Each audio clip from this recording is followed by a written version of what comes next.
Yo, what's going on, YouTube? I'm recording this right after I recorded the last Minnesota Twins franchise mode. This is, I believe, episode 8, and we are going to jump right into a game. Like I said in the last episode, we did our contract extensions, pretty much extended a lot of people to keep the team very much the same, the basic core for the Twins, because I want to keep this, as realistic as possible for the first 2 years, 3 years or so. So we will not be re-signing Gary Sanchez, though, because he wants too much money.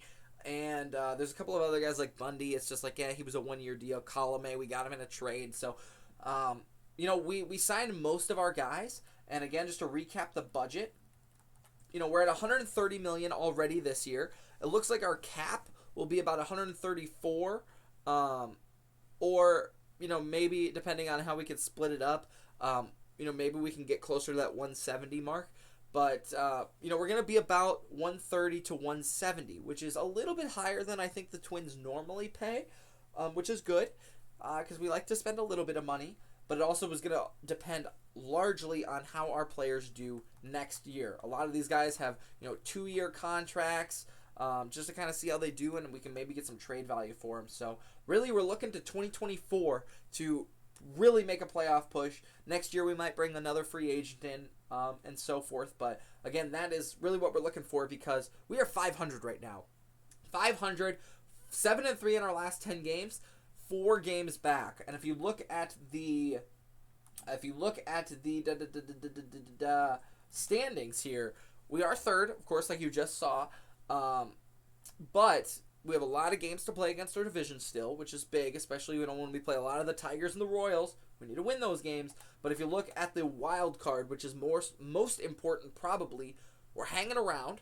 The AL East is just dirty, because you've got the Rays, the Blue Jays, the Yankees, and the Red Sox all fighting for those spots, whereas you have us then 6.5 games back. So we pretty much have to win the division. The trade deadline is coming past, and we did bring up Kris Bryant. So we do have some options here to look at going forward. We're still 4 games back. It's going to have to be how are we going to do in this game? So I think that is it. We can sign our draft picks too. So I know that I will be signing Ken Norris. Or he's already signed. Are these guys all already signed? Am I dumb?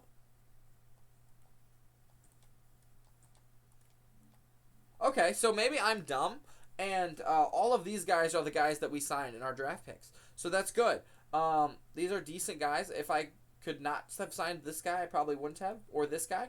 But, we have a really good catcher and a really good starting pitcher. So we're getting rid of Bundy, and we're getting rid of Sanchez, and I know that these guys will take a little bit of time to get up to the major leagues, maybe 2 years or so. But these are the guys who are really going to be our foundation probably when Buxton and Kris Bryant and Miguel Sano, because he got a 5-year deal, are in their prime, and they're gotten a little bit more experience. We could bring in a free agent, Carlos Correa, maybe sign him back again, but then really lean on Ken Norris and Caballero as our good guys. They're going to be diamonds, I hope. So that is that. I believe that's everything that we really need to look at in this video. At the end of this video, we'll go over stats again. But right now, we are going to jump into the calendar, and we are going to play a game with Kris Bryant as our player lock. So, we are kind of on a little bit of a winning streak, I would say. Ever since the All-Star break, we've only lost 2 games, which is huge, especially taking the series against Detroit and taking the series against a decent Padres team and Milwaukee team. We took a little sweep here and here. So beating some good teams, getting back to 500, that's what's important. Now we need to go ahead and beat up on a bad Detroit team and a really good Toronto Blue Jays team. So that is what we're going to be looking for in this video. We're going to go to the Toronto game. Then we will sim to the rest of this month and look at some stats, then pretty much go right into the playoffs in the next episode. So let's sim through this date. Look at that, taking a big sweep against Detroit, and that helps us a lot. That is definitely what we needed. We are looking to take a split against Toronto, so let's jump into the Toronto game. We will play the game with Kris Bryant as a player lock. He's not in the game. Well, let's sim to the Dodgers games then. Hey, we get the win. Nice. Luis Ariz is no longer injured. Let's go. That's good. That's exciting. Okay, so we got beat real bad by the Dodgers, but let's go see if Kris Bryant is playing in today's game. All right, where is he? What am I doing wrong? Roster? What? Is he hurt? I'm a little confused. Where is he?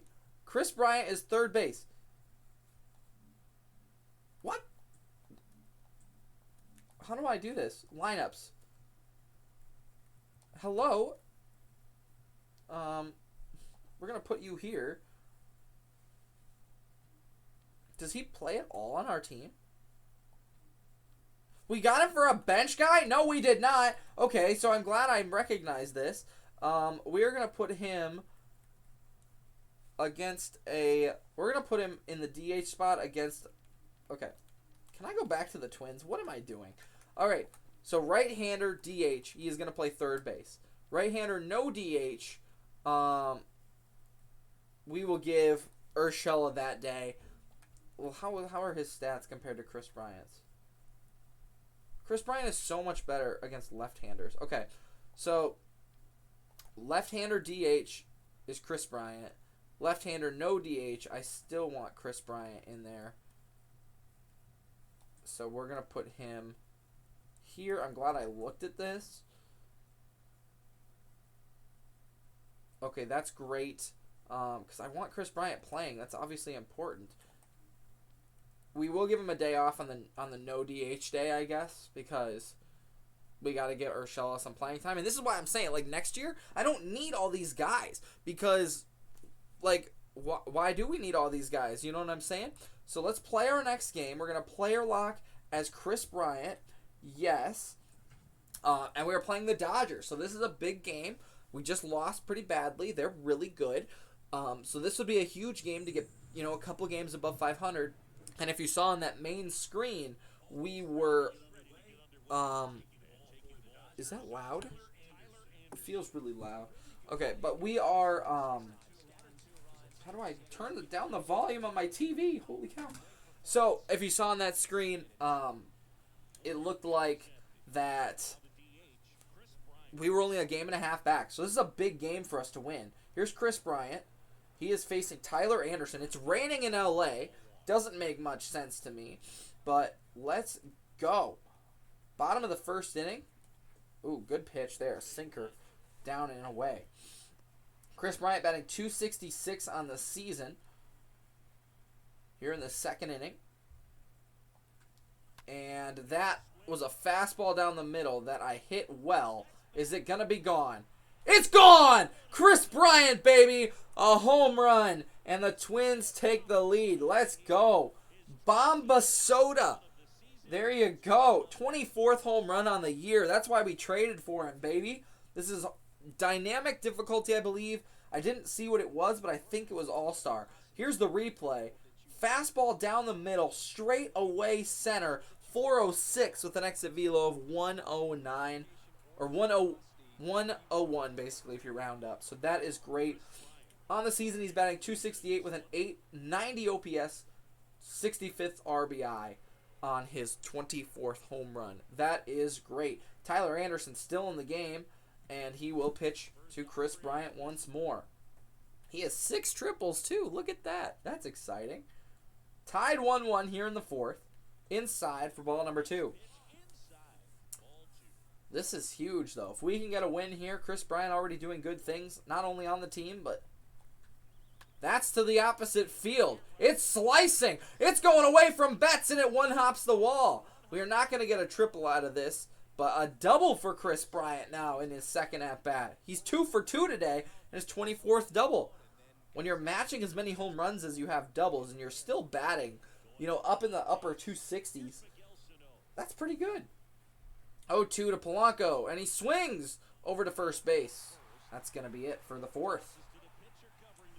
All right, let's see what happens here. Next at-bat, 6, then we're down by 1. We will get one more at-bat in this game. Tyler Anderson still pitching, at 66 pitches. That is a fastball down the middle. I was a little bit under it, but it is carrying well in the rain. It's gone! Kris Bryant with his second home run of the day. And we are tied in LA. Bomba soda, baby. Tyler Anderson gives up his second home run to Kris Bryant. His 25th on the season. Baldelli is happy about it. Here's the replay of it. Another fastball, and he pulled it. Kris Bryant 3 for 3 today. And now the Twins have the lead. Getting his average up to 272 and an OPS over 900 now. Facing Gratterall. You know, that's a nasty slider. Nasty slider. Twins are up, though. Trying to add an insurance run here. Brusdar Gratterall. And he threw a sinker. That's okay. We're just going to ground out. Maybe the speed. No, not in time. So 3-2. Can we hold on for the win? And a 3 for 4 day for Kris Bryant? Or are we headed to extras? We are in extra innings. And it doesn't look like the extra inning rule is in effect, which is kind of weird. And we ground out to third base in the first pitch. Good two-seamer. Do we get another at-bat, or will we get walked off? And we get the win in extra innings! Let's go! Kris Bryant with a 3 for 5 day, 2 home runs, and a double. Player of the game, of course. And that is why we picked him up for 7 years. And, you know, I mean, we spent a little bit of money for him, but we picked him up for 7 years, and we get the win with the Twins. We put up 4 runs in the 11th inning to win 7-3 over the Dodgers. And that is huge because that puts us 1 game back of the White Sox. Let's go. We are going to sim for the rest of the month, and then we will go through some stats here. But let's see how we do. Take a series against the Angels, which is big. Lose a series against Kansas City. That's big. In the bad direction, I don't care about any of this stuff, to be honest. That's fine. Luis Arraez got injured again, whatever. And we head to September. So let's see, what did this look like? We started off good against the LA series, take some wins there, lose against KC, lose against Texas, lose against Houston, lose against San Francisco, but we take a big series to finish the month against Boston.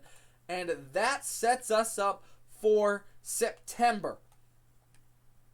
Ladies and gentlemen, we are back to 4 games back because that's awful.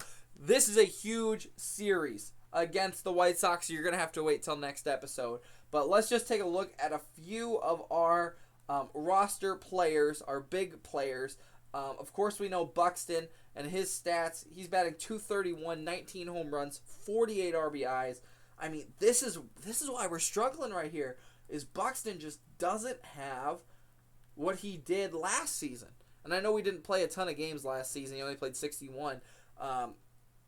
But like this is not good. Even, I mean, at least he's healthy for the most part. But that's not what we need. Carlos Correa, another big name, 265, 11 home runs, 47 RBIs. Probably a little bit lower than we'd expect. Not super great. Kris Bryant, though, this is a guy who we picked up, 282 with 31 home runs, 76 RBIs. Now that he's playing every day, this is a guy who is really helping us, come alive a little bit. Sonny Gray, keeping that ERA around 3.35, 10-8, getting some rough patches maybe there. Polanco, 236, 15, and 63. Like, all of our guys are just average. That's what it looks like right now. 238, 23 home runs, 68 or 66 RBIs for Gary Sanchez. Very much just average. 230, 13 home runs for 39 RBIs for Max Kepler. Like, that's not great. Urshela, 283, 15, and 50. That's pretty good. I mean, like, he's platooning with Kris Bryant, really. And like I said, that's why we don't need all of these shortstops. We have 1, 2, 3, 4, and don't we have a 5th with Arraez too? He plays third base a little bit too. Like, we don't need all these guys, but yeah, it's good to have, I guess. Arraez has been hurt most of the year, but still batting .271. I guess that's good. Kirilloff is in a slump, batting .280. I like to see that. That's what I like to see. That's important. 17 home runs, 43 RBIs. Like, I just don't know if we're a home run hitting team or what we are, because this just seems weird that all of these guys are not in like the 100 or close to the 100 mark of RBIs. And I know that's kind of hard, and we're still in September. We still have a month left, but most of them are about the 40 mark, you know? 236, 2163 for Sano. It's probably pretty average. We'll look at a couple more guys. Trevor Larnach played a little bit, and I like him. I like Trevor Larnach a lot. 318, 8 and 25 for somebody who's only played 45 games. I really, really like that. And Martin, he needs to do a little bit better in AAA before we call him up. But next year we probably will have him up there too. Same with Miranda. Like, I know he's played 74 games. He's been in there. 292, 635. Like, that's pretty good. It's just like, we have so many third basemen, we don't need it. So, like, we might be trading, like, pretty good quickly here, I think, with, like, Polanco. Polanco and Urshela are probably on the chopping block first. Maybe Luis Arraez, but I really do like him a lot. So, that's kind of where we sit going into September. We will take a look at September call-ups probably in the next episode, along with simming to the playoffs. And we will probably just, go right to the playoffs next episode and see what we can do there. Maybe play one more game. Depends on if we're close or not in the schedule to getting to the playoffs. So that's kind of where we sit. Ladies and gentlemen, it's getting a little interesting. One more look at the standings. And we are 7 games back of the wild card. So it's pretty much do or die in the AL Central. We have to pick up 4 games, and the 3 of them are next against the White Sox. So that would be huge for us. All right, ladies and gentlemen, thanks for watching. I hope you did enjoy. We'll see you next time. Peace out.